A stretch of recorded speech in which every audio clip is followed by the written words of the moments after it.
In this video, I take you through 4 quick tips to help you get started if you're considering selling on Amazon in 2021. Given everything that's going on at the moment in terms of manufacturing and shipping delays, I'm going to show you the quickest way to get started so that you can actually make a return on your investment in the fastest possible time. By following these steps, not only will you save time, but you will also save money in the process. Hello everyone, it's Sajad. Okay, so what's the first tip if you're thinking of selling on Amazon in 2021.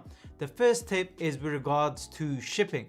Now, it is taking manufacturers a little bit longer to prepare orders. Now, we've just had Q4 Christmas, which was a very busy period. Chinese New Year begins in literally a few days. So it'll be the first couple of weeks of February. Now, you may have time to get orders in before. To be honest, now it's too late if you're completely brand new to selling on Amazon, but you can at least research your products and get your orders ready for February the 15th.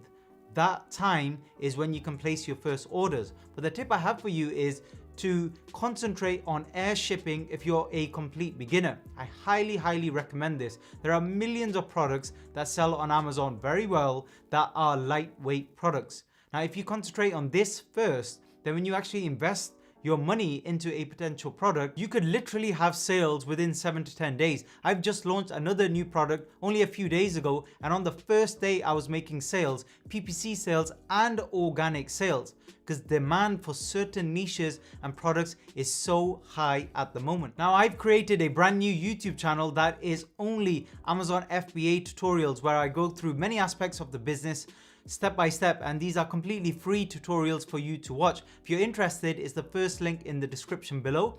On this channel, I'll also discuss everything related to Amazon FBA. So in addition to air shipping, the other thing to check is to ask your supplier to give you a DDP price, so delivery duty paid, and that will include all charges, import duty, taxes, etc.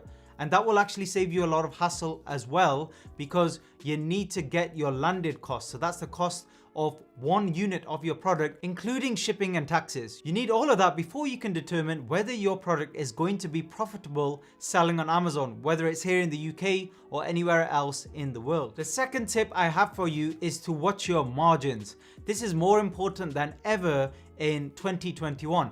So let me give you a few tips here and kind of a ballpark idea. So let's say you're thinking of selling a product on Amazon for $20, and that product costs you $5 to source, including all additional costs.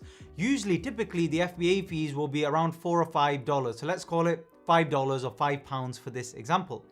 That way, when you sell each unit of your product, you should make back $10. Now, this is a scenario which is kind of towards the higher end when it comes to profit margins, but you need to break it down in that way. And also, you have to remember that you will be doing some promotions.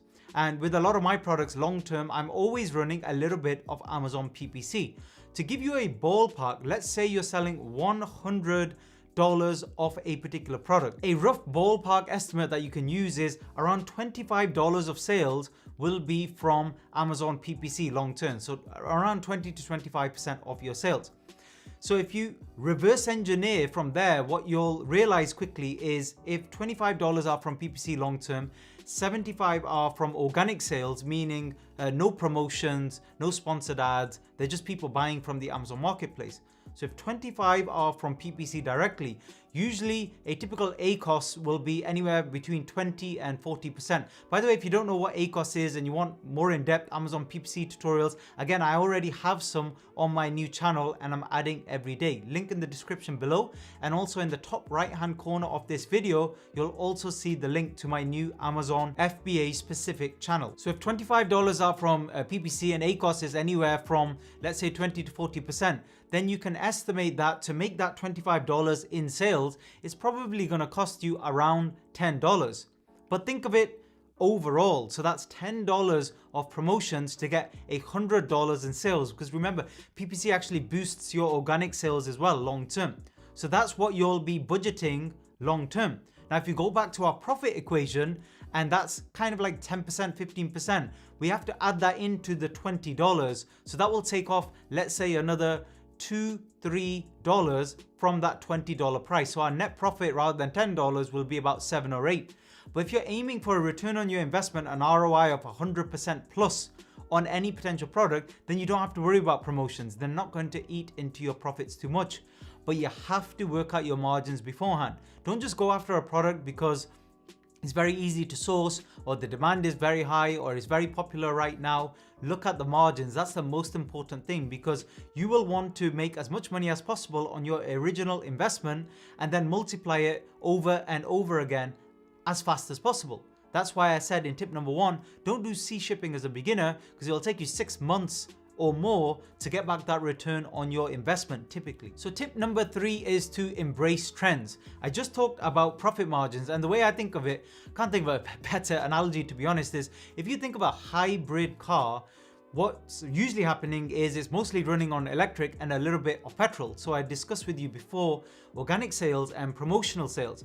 Think of the promotional sales as petrol, fuel for that particular car, and the organic sales as electric. It's just running free basically with no maintenance or no other costs. So one trend change I've noticed, for example here in the UK, and it will certainly happen elsewhere as well, is a shift to electric cars. That's the example I just used. I won't be surprised if by 2030 or 2035 the government actually forces us to use electric cars only. Now I'm very much into my cars and classic cars as well.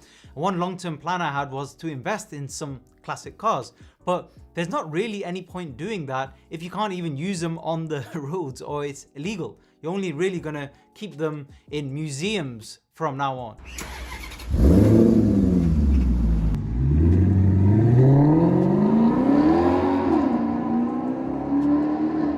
So what's the point? What I need to do there is obviously embrace change. And like anything, like any business, the Amazon marketplace is constantly changing as well. And you'll find new niches becoming popular compared to other ones. I mean, some stuff people will always need, but the functionality of a product might change. So my advice there is you have to use product research software. I often get asked the question, is there a kind of free way to do this? I don't want to pay for software and stuff like that. Look, if you're investing £1,000 or dollars upwards and you're serious about this business model and you want to make return and you want to push up to 5 figures and then up to 6 figures, you have to invest in various things that you require for your business, like software. You need to know which niches are doing better now and which ones are kind of perhaps dying off. So that takes me to tip number 4, ignoring noise.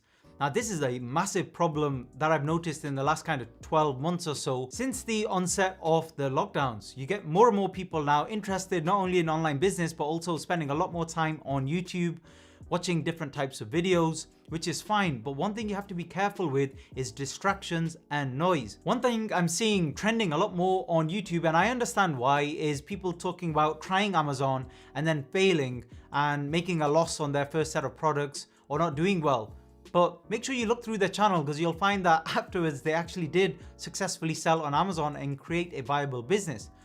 The problem is, because people like drama, people are addicted to negativity, it's easy to watch these videos. Yes, they absolutely can be helpful, but it's easy to watch these and then develop even more doubts. Look, as an entrepreneur, when you first start, you're already going to have a lot of doubts. You're already going to be unsure about a lot of things. Your friends and family are going to reinforce that doubt inside of you.